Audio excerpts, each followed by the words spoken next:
మీరు చూస్తున్న ఈ వీడియోలు వరంగల్ జిల్లా నర్సంపేట పట్టణంలోని వరంగల్ రోడ్డు సంబంధించినటువంటి వీడియోలు. అయితే చూస్తే అడవిని తలపించే ఉన్నటువంటి యొక్క దృశ్యాలను కాస్త మీరు ఒకసారి పరిశీలిస్తే ఇది వరంగల్ రోడ్లోని ఒకనాడు నర్సంపేటకు స్వాగతం అని పలికే విధంగా ఉన్నటువంటి ఒక పూలవనం ఇక్కడ ఉండేది. ఆర్టీసీ డిపో గోడను ఆనుకు ఉన్నటువంటి ఈ ప్రాంతంలో నర్సంపేట గ్రామ పంచాయతీ నుంచి నగరం పంచాయతీగా అప్గ్రేడ్ అయిన తర్వాత మరి ఆ రోజు ఇక్కడ నర్సంపేటకు స్వాగత తోరణం పలికే విధంగా మరొక చిన్నపాటి గార్డెన్ లాగా ఏర్పాటు చేసి ఆ లోపల అక్షరాలను సైతం నర్సంపేట అనే అక్షరాలను సైతం కూడా మొక్కలతోటి అందంగా తయారు చేయించడం జరిగింది. అయితే నగర పంచాయతీ నుంచి కాలంతో పాటు పరుగులు తీసుకుంటూ మరి ఈరోజు మున్సిపాలిటీగా రూపాంతరం చెందినాక కూడా మరి ఎందుకు ఆ సంబంధించినటువంటి వనం ఎండిపోయిందని చెప్పేసి ఒక్కసారి ప్రతి ఒక్కరు ఆలోచించాలి. దీనికి సంబంధించి చూస్తే మనం చూడొచ్చు, నర్సంపేట గ్రామ పంచాయతీ నుండి నగర పంచాయతీగా అప్గ్రేడ్ అయింది. కాలంతో పాటు పరుగులు తీస్తూ మున్సిపాలిటీగా రూపాంతరం చెందింది. వార్డులు పెరిగాయి, శివారు గ్రామాలు మున్సిపాలిటీలో విలీనమయ్యాయి. భూముల ధరలు అమాంతం పెరిగాయి, కానీ అభివృద్ధిలో మాత్రం వెనుకబడిపోయింది నర్సంపేట అంటే మాత్రం అవుననే చెప్పుకోవాలి. 10 ఏళ్ల బీఆర్ఎస్ పాలనలో ఇంకా పలు వార్డులకు డ్రైనేజీ, రోడ్లు, వీధి లైట్లు లేని పరిస్థితి దాపురించింది. ఇక విషయానికి వస్తే నర్సంపేట మున్సిపాలిటీ అధికారులకు ఒకనాడు నగర పంచాయతీగా ఉన్నప్పుడు పచ్చదనంతో అందమైన పలు రకాలైన పూల మొక్కలను తన ఎదపైన పెట్టుకొని నర్సంపేటకు వచ్చే వారికి స్వాగతం పలికే విధంగా ఉన్న నర్సంపేట అనే పదాలను సైతం మొక్కలతో పచ్చగా ఉండి పూలవనం కాస్త నేడు నిరుపయోగంగా మారిపోయింది. పిచ్చి చెట్లతో నిండిపోయి వాహనాలు నిలుపు స్థలంగా మారిపోయింది. నర్సంపేటకు ప్రారంభంలో వరంగల్ రోడ్డు ఆర్టీసీ డిపో గోడను ఆనుకున్న పచ్చని పూలవనం ఎండిపోయి అడవిని తలపిస్తుంది. అయితే ఇప్పుడు కొన్ని పచ్చని చెట్లు ఉన్నాయి. ఏదో అప్పుడప్పుడు చెట్టు నాటాలి అనే కార్యక్రమం చేసినప్పుడు అలా పెట్టి వదిలేస్తే ఇప్పుడు అవి అడ్డదిడ్డంగా పెరిగి అడవిని తలపిస్తున్నాయి. ప్రజల ఓట్లతో గెలిచిన కౌన్సిలర్లకు శ్రద్ధ లేదు. నాపై కనీసం మున్సిపల్ అధికారులను పట్టించుకోండి అంటూ నూతనంగా గెలిచిన ఎమ్మెల్యే దొంతి మాధురెడ్డి గారి చల్లను చూపడి మళ్ళీ అందమైన పూలవనంగా మారాలని కలగంటున్న నాటి పూలవనం ఆవేదన ఇది. పూల చెట్లు కాస్త ఆలస్యంగా పెట్టినా పర్వాలేదు, కానీ ముందు అడవిగా ఉన్న నన్ను జనవాసాల మధ్య ఉన్న ప్రాంతంగా భ్రమను కల్పించేలా శుభ్రం చేయాలని నాటి పూలవనం మొరబెట్టుకుంటుంది. 10 ఏళ్ల బీఆర్ఎస్ పాలనలో అడవిలా ఉన్న తనను పూలవనంలా మార్చమని అందరి టీవీ ద్వారా వేడుకుంటుంది.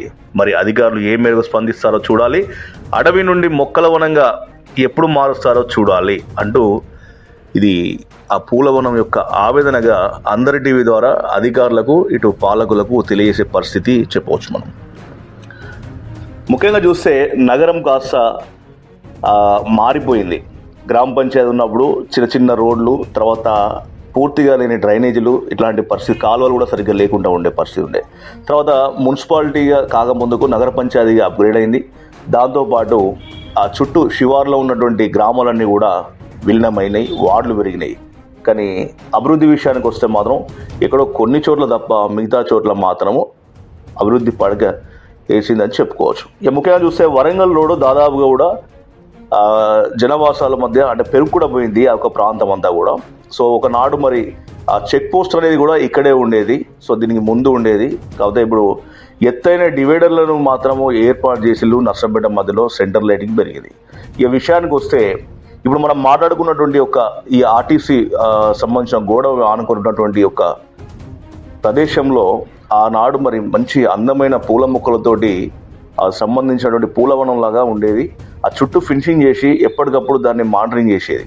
ఇప్పుడు అది కాస్త ఆ పక్కకు ఉన్నటువంటి ప్రదేశం అంతా కూడా పార్కింగ్ కోసము, లేదంటే బర్రెలు కట్టేసుకోవడానికి, లేదు అంటే లోపల ఇంకేమైనా కూర్చొని ఆడుకోవడానికి, ఇలాంటి పరిస్థితి కనబడుతుంది తప్ప అది మొత్తం అడవి.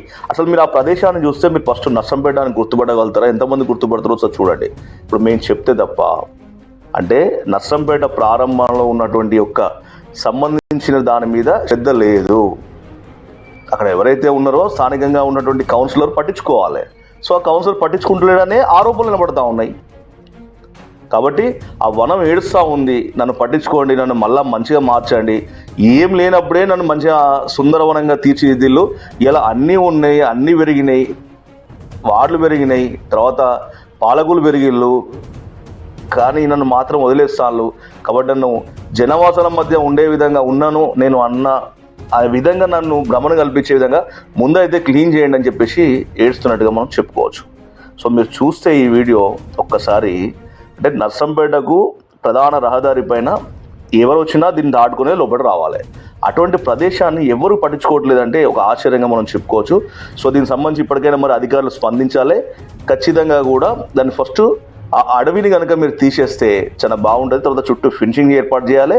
ఆ లోపల మీరు చెట్లు ఎప్పుడు పెడతారనే విషయం పక్కన పెడితే ముందైతే మాత్రం పార్కింగ్ స్థలం అక్కడ తీసేయించాలి. ఎందుకంటే ప్రమాదాల బారిన కూడా పడుతూ ఉన్నారు. మీరు చూడొచ్చు ఈ వీడియో చూస్తే, ఆ పక్కనే రోడ్ల మీదనే అన్ని వాహనాలన్నీ ఆపి ఉన్నాయి.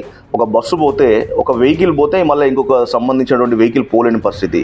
సో ఇదంతా కూడా ఇప్పటికైనా కూడా ఆ యొక్క ప్రమాదాలు జరిగే ఒక ప్రదేశంగా ఉన్నటువంటి ఆ ప్రాంతాన్ని అటు పోలీస్ అధికారులు, తర్వాత ఇటు మున్సిపల్ శాఖ అధికారులు పట్టించుకొని మరి ఆ సంబంధించినటువంటి ప్రదేశాన్ని అంతా కూడా సుందరవనంగా మార్చాల్సిన సంబంధించిన పరిస్థితి ఉందని చెప్పి అయితే ఈరోజు అందరి టీవీ చెప్తా ఉంది.